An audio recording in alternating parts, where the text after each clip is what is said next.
It's supposed to be 70 degrees today. It's freezing here. Speaking of global warming, we need some global warming.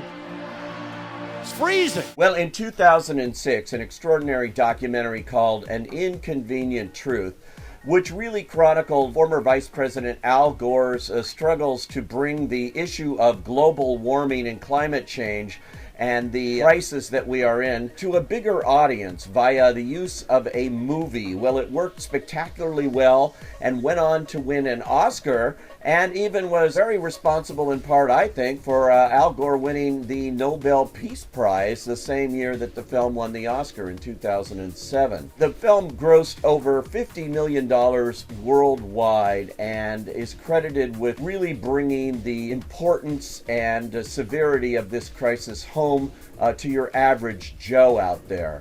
Well, now, 10 years later, a sequel has been made, conveniently called An Inconvenient Sequel, Truth to Power.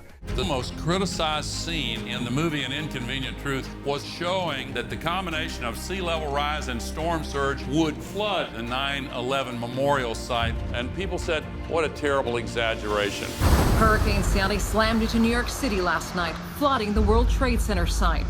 The film, as it originally premiered earlier this year at the Sundance Film Festival, has been altered slightly at the end to indicate events that have happened in the meantime, particularly in President Donald Trump pulling the United States out of the Paris Climate Accords, which make up a big part of this movie's climax. That, of course, being the agreement that all these nations, some 200 of them around the world, agreed to in trying to combat global warming and do what they can do now to protect the future of the planet.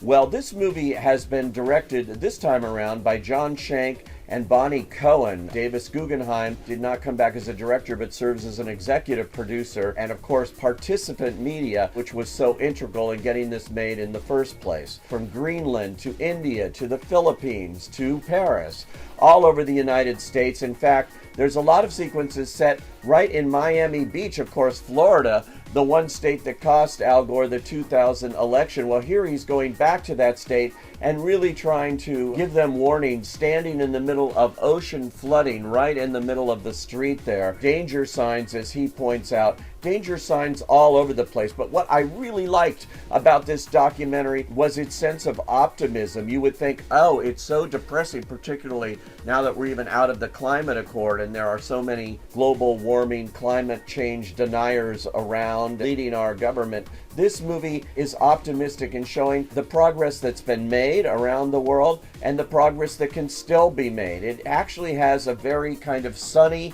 outlook on things, even though what it talks about is very dire indeed. We're seeing a tremendous amount of positive change.